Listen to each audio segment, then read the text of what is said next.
Ce journal vous est offert par DACO SARL, société d'expertise comptable et de fiscalité.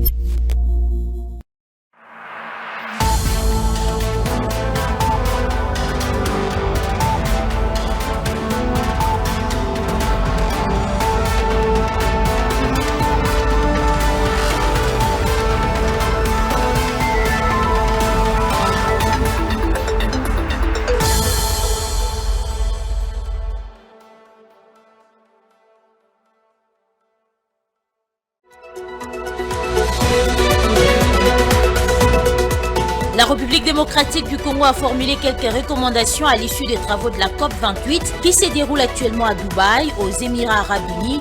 La RDC exige plus de financements pour implémenter les projets congolais d'adaptation et d'atténuation aux côtés de la révision à la hausse du prix de la tonne de carbone et l'accès au marché souverain. Le chef de l'État congolais Félix Tshisekedi a procédé aux nominations des ambassadeurs et chefs des missions diplomatiques, d'un administrateur à la banque, des membres du secrétariat exécutif du CNRF et d'un général à la tête de la réserve nationale de l'armée, des nominations qui reflètent la volonté de renforcer divers secteurs clés de l'État. Et puis les vendeurs délocalisés du marché central de Kinshasa, appelé communément Zando, ont plaidé ce mardi 5 décembre pour la réouverture de ce marché. Ils se disent indignés des conditions de travail dans lesquelles ils exercent actuellement leur métier. Ils en appellent de toute urgence à l'implication des autorités compétentes.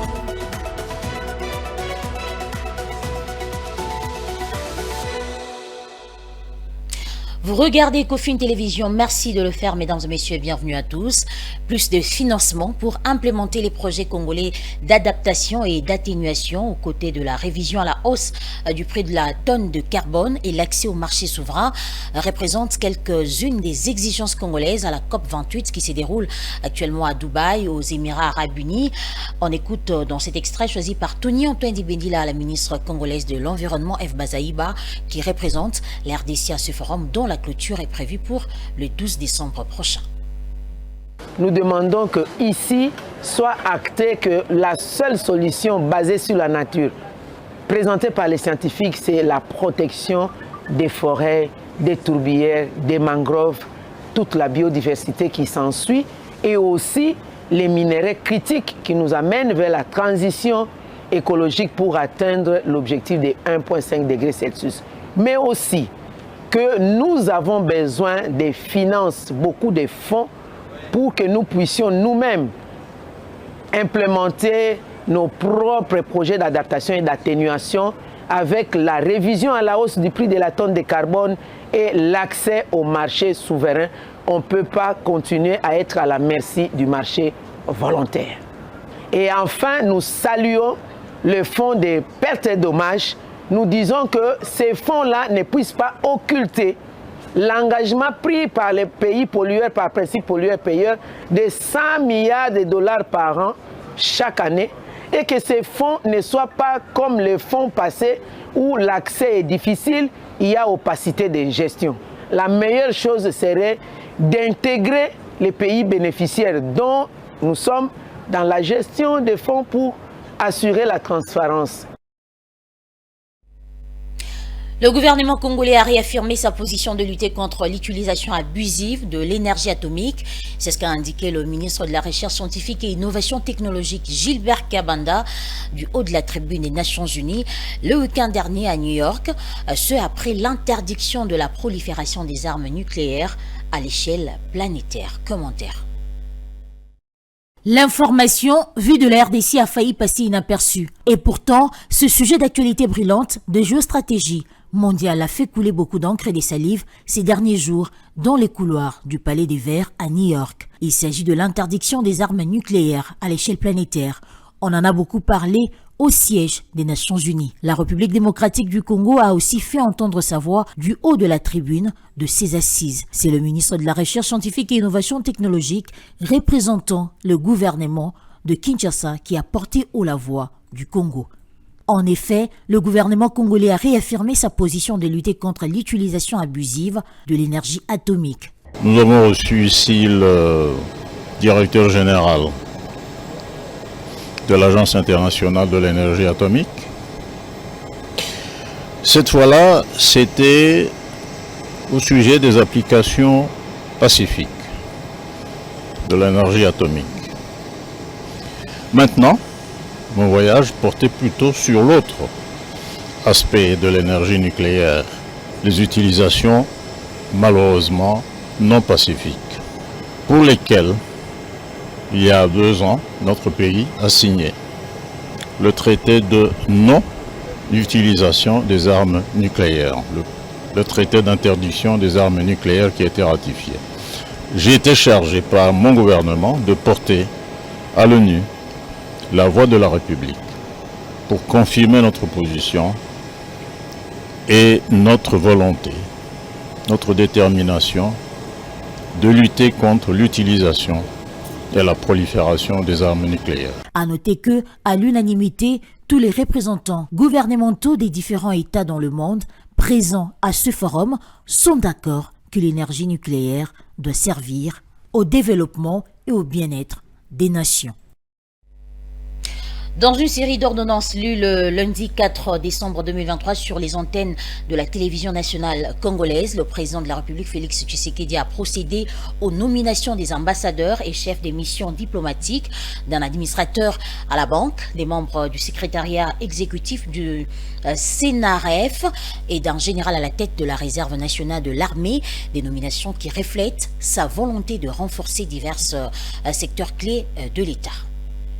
Est nommé coordonnateur national de la réserve armée de la défense en République démocratique du Congo, lieutenant général Padiri Boulenda David. Sont nommés coordonnateurs nationaux adjoints de la réserve armée de la défense en République démocratique du Congo, aux fonctions spécifiées en regard de leur nom, les officiers ci-après. Coordonnateur national adjoint en charge de l'organisation et du renseignement, général-major Mayanga Makishuba Janvier. Coordonnateur national adjoint en charge du recrutement et de la mobilisation. Général de brigade Godas Soupa Emery sont nommés membres du conseil d'administration du Fonds de lutte contre les crimes organisés Folico en sigle, les personnes dont les noms suivent. Monsieur Mboua Mongele Cyril, Monsieur Isofa Nkanga Edmond, Monsieur Mukota Muteba Moro, Monsieur Mawa Wanzambi Kanda Paulin, Monsieur Kutuluku Sapax, sont nommés aux fonctions spécifiques en regard de leur nom les personnes dont les noms suivent. Monsieur Mboua Mongele Cyril, président du conseil d'administration. Monsieur Mukota Muteba Moro, directeur général. Madame Swangana Mujinga Aurélie Thérèse, directeur général adjoint. Est nommé secrétaire exécutif de la cellule nationale des renseignements financiers CNRF en sigle, Monsieur Kisula Betika Yeye Adler. Est nommé secrétaire exécutif adjoint de la cellule nationale des renseignements financiers CNRF, en sigle, Madame Lutundula Akachi Chantal. Est nommé administrateur de la Banque centrale du Congo, Monsieur Lusambantumba Martin. Est nommé consul général de la République démocratique du Congo à Kigoma, en République unie de Tanzanie, Monsieur Louis Kinyamba Kitambi. Est nommé ambassadeur extraordinaire et plénipotentiaire de la République démocratique du Congo, près la République du Congo, Monsieur Inzun Kakiak Justin. La République démocratique du Congo, par l'entremise de l'Agence nationale pour la promotion des investissements, prendra part ce mercredi 6 décembre au sommet africain du commerce et de l'investissement IFRAN Forum qui se tient au Maroc pendant 3 jours, soit du 6 au 8 décembre. De grandes entreprises africaines compétitives à l'échiquier régional et international vont réfléchir autour de la thématique « Construire des champions économiques africains ». Les détails de Divine Mwenzi. D'après le directeur général de l'Agence nationale pour la promotion des investissements, Anthony Kinzo, ce forum vise à identifier le levier et mécanismes nécessaires pour accélérer le développement des petites et moyennes entreprises, mais également le hisser au rang des champions continentaux. Il a, à cet effet, invité les investisseurs de la République démocratique du Congo à participer à ces assises sur les enjeux de la transformation économique et sociale de l'Afrique. La République démocratique du Congo sera représentée à cette rencontre par Anthony Kinzo Kamole, directeur général de l'ANAPI, mais également par le président du réseau international des agences francophones des promotions des investissements. Cette édition mettra au devant de la scène les entreprises qui performent aussi bien au niveau régional qu'international et des dirigeants ayant reçu le pari de la construction des géants économiques régionaux opérant dans des secteurs économiques vitaux tels que l'industrie, l'agriculture, la santé, le commerce, les infrastructures et la technologie. Plus de 200 participants de 25 pays d'Afrique en provenance de la diaspora sont attendus à cette édition 2023, sans compter une quarantaine d'intervenants et une quinzaine de start-up invités. IFRAN, ce sommet africain du commerce et de l'investissement, est une plateforme unique de rencontres et de réflexion panafricaine autour du développement du commerce et de l'investissement en Afrique.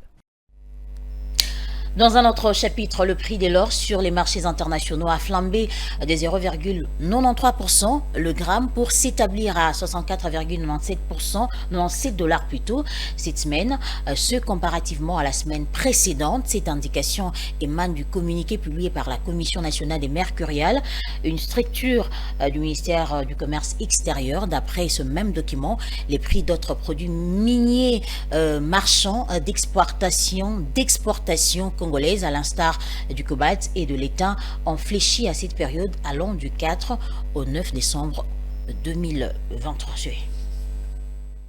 En valeur, cette hausse situe à la semaine du 4 au 9 décembre le gramme d'or à 64,97 dollars contre 64,37 dollars la semaine précédente.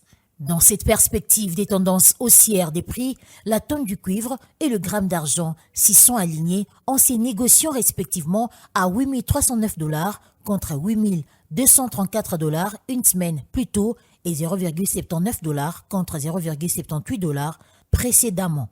D'après le document publié par la Commission des mercuriales, le prix du cobalt continue de fléchir.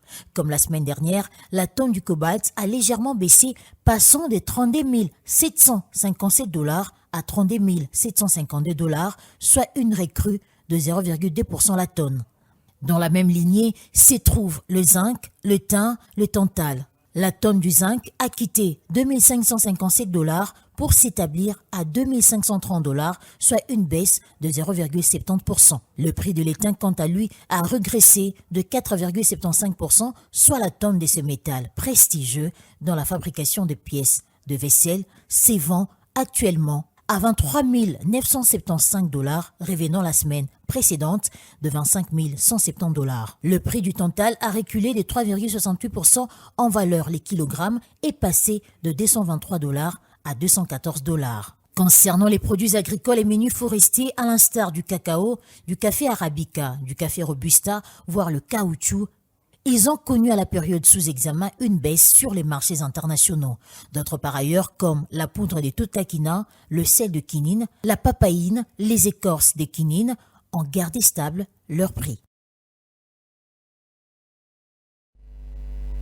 Selon le rapport de l'Observatoire du marché de la téléphonie cellulaire, structure de l'autorité des régulations de la poste et des télécommunications au Congo, il est signifié que le deuxième trimestre de l'année 2023 a été marqué par une hausse du nombre d'abonnements actifs de l'ordre de 3,93%, soit de 53,57 millions à 55,78 millions d'abonnements par rapport au trimestre précédent, enregistrant ainsi un taux de pénétration mobile de l'ordre de 58,6%. Fulgence Milay nous en dit plus.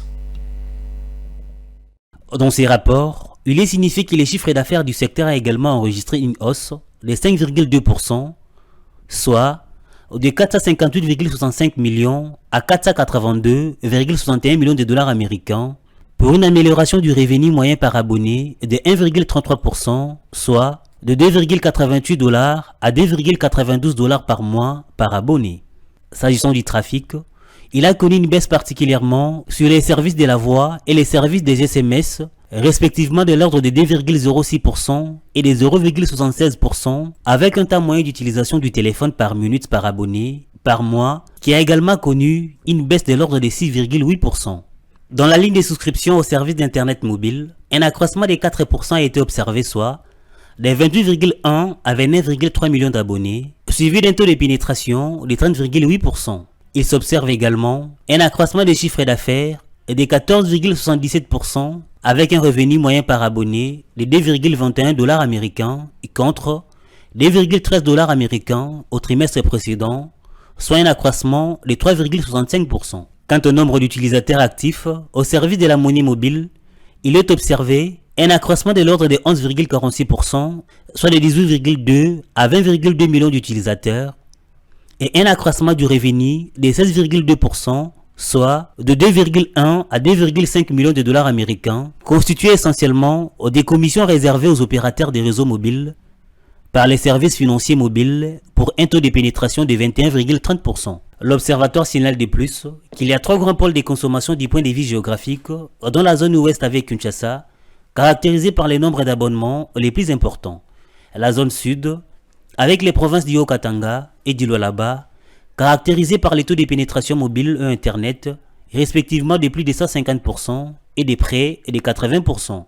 La zone est, les Nord Kivu et les Sud Kivu, caractérisée par les revenus SMS les plus importants, se traduisant par une forte culture d'utilisation des services de messagerie. Enfin, la province de la Tchapa, caractérisée par les valeurs les plus faibles de tous les indicateurs observés et par rapport à toutes les autres provinces. Les travaux de réhabilitation de la route nationale numéro 2, axe Bukavu-Mwenga-Kamituga dans le sud Kivu, ont été lancés à Tubimbu, dans les territoires des Walungu, par le ministre provincial des Travaux publics. Durant 4 mois, sous la supervision du bureau technique de contrôle, l'Office des routes va intervenir sur 50 km pour la première phase. Le contour dans ce commentaire. Les travaux qui seront exécutés sur la route nationale numéro 2, axe Bukavu, Mwenga, Kamituga, consistent à supprimer d'abord le bourbier et mettre une couche de roulement afin de faciliter le trafic, a révélé dans le média le directeur provincial intérimaire de l'Office de route. Il a fait savoir que pendant 4 mois, sous la supervision du bureau technique de contrôle, l'Office de route va intervenir sur 50 km avec le financement de 30% pour la première phase. Les travaux ont donc commencé à Tubimbi et progressivement, ils vont évoluer pour les bourbiers de Kilungwe-Twe et bien d'autres. Le ministre provincial de Travaux publics a expliqué que ces travaux sont les résultats du plaidoyer du gouverneur de province auprès du président de la République, Félix Tshisekedi. Le chef de la chefferie de Basile, tout en saluant les efforts du gouvernement tant provincial que central, a invité l'ensemble des habitants de cette partie à une étroite collaboration avec l'Office de route pour l'intérêt général. Les usagers de cette route ont souhaité voir le gouvernement de la République trouver une solution définitive au problème de la route nationale numéro 2 et de signaler que plusieurs ponts sont aussi à revoir. L'impraticabilité de ce tronçon était déjà à la base de la hausse de prix de transport, la hausse de prix de produits de première nécessité, car de véhicules embourbés prenaient des semaines pour s'en sortir. Je l'ai dit au sommaire de ce journal, les vendeurs délocalisés du marché central de Kinshasa appelé Zando ont plaidé ce mardi 5 décembre pour la réouverture de ce marché. Ils se disent indignés des conditions de travail dans lesquelles ils exercent actuellement leur métier. Ils en appellent de toute urgence à l'implication des autorités compétentes. Réouvrir le marché central d'Izando, tel est le plaidoyer placé par les commerces de ces centres de négoces fermés pour rénovation depuis 2020. Pour les occupants de cet espace, les travaux de construction n'ont trop que duré et paralysent les bons fonctionnements de leurs activités. À les en croire, la mesure prise par les autorités pour les délocaliser s'est avérée inefficace et a plongé bien de l'heure dans le chômage. Nous vendons dans le marché central de Zando. À l'époque, j'exerçais mes activités au pavillon 7. Mais depuis que nous avions été contraints de quitter l'espace, Nous n'avons plus d'endroit fixe où étaler nos marchandises. La situation qui prévaut dans les marchés centrales actuellement met en difficulté nos maires qui exerçaient leurs activités dans ces centres de négoce. À plusieurs reprises, nous avons lancé un appel aux autorités pour la réouverture de ces marchés dont les travaux ont débuté depuis bien longtemps. Mais aucune suite favorable n'est trouvée. La décision de délocaliser ces vendeurs et vendeuses s'est avérée inefficace. Et comme conséquence, tous ces commerçants, je l'ai redit, peinent et leurs activités aussi. Et dans de pareilles conditions, comment voulez-vous qu'ils s'en sortent? En dépit de ces promesses de la réouverture de ce marché central par les autorités urbaines, le statu quo demeure. Signalons par ailleurs que ce marché, une fois réouvert, abritera 630 magasins avec une zone de chambre froide et des entrepôts et 50 cages d'escalier. Mesdames et messieurs, place à présent à la revue de presse.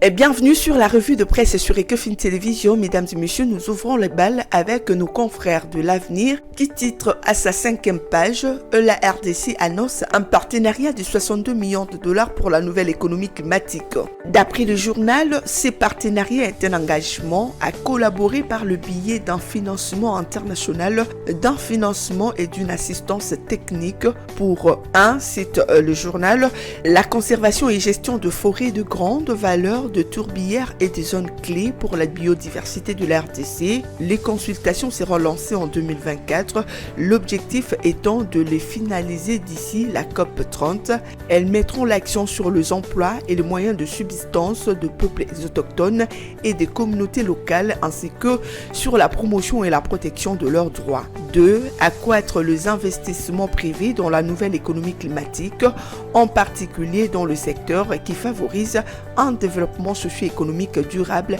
de populations locales, notamment de jeunes, de femmes et de peuples autochtones, tout en réduisant la pression sur les zones forestières. Deux exemples sectoriels sont l'agriculture et la sylviculture durable, les énergies renouvelables, l'écotourisme, les actions visant à promouvoir les investissements du secteur privé comprendrait de plans d'investissement, des instruments financiers, de réforme et d'une charte de l'investisseur. 3. La mise en place d'une politique nationale et d'un cadre institutionnel solide pour aider la République démocratique du Congo à accéder et à bénéficier de marchés internationaux du carbone à haute intégrité sociale et environnementale, ainsi que de paiements basés sur le résultat, y compris entre autres au titre de l'article 6 de l'accord de Paris. Le journal continue, les partenaires du country et pactage exploreront les structures financières appropriées pour catalyser le financement et les bénéfices de la conservation, de la restauration et de la gestion durable de forêts, de tourbières et autres écosystèmes pertinents. Sur le plan sécuritaire, justement, l'Avenir annonce le départ de forces de l'EAC déployées dans l'est de la République démocratique du Congo pour combattre les groupes armés, notamment le M23. Les forces régionales de l'EAC ont commencé leur retrait car ils ne pourront pas rester en RDC jusqu'au-delà du 8 décembre. Et puis, ce message du journal La Prospérité aux différents candidats aux élections du 20 décembre. À l'aube de nouvelles élections, les quotidiens rappellent aux compétiteurs qu'il ne faut surtout pas considérer que demain ou après-demain, lorsque les résultats auront été publiés, que le perdant en profite pour transformer ces pays, le Congo donc, en un pandémonium où désormais personne n'aura plus les moindres droits de citer. Mesdames et messieurs, c'en est fini pour cette revue de presse sur Ecofin Télévision. Merci de l'avoir suivi.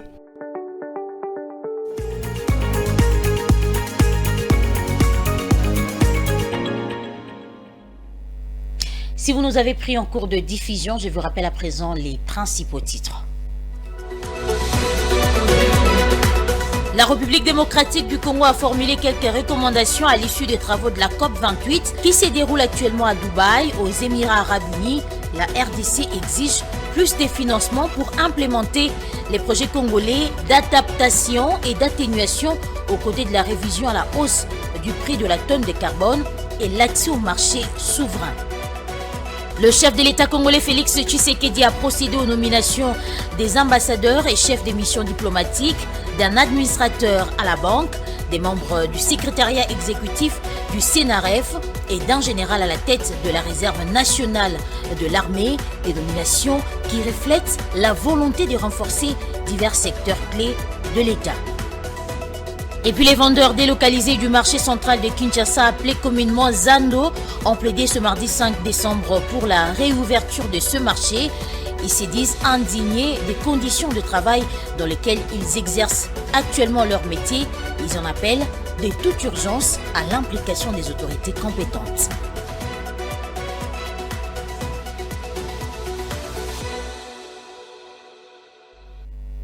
Et voilà, c'est la fin de ce journal, mesdames et messieurs. Merci à vous de l'avoir suivi.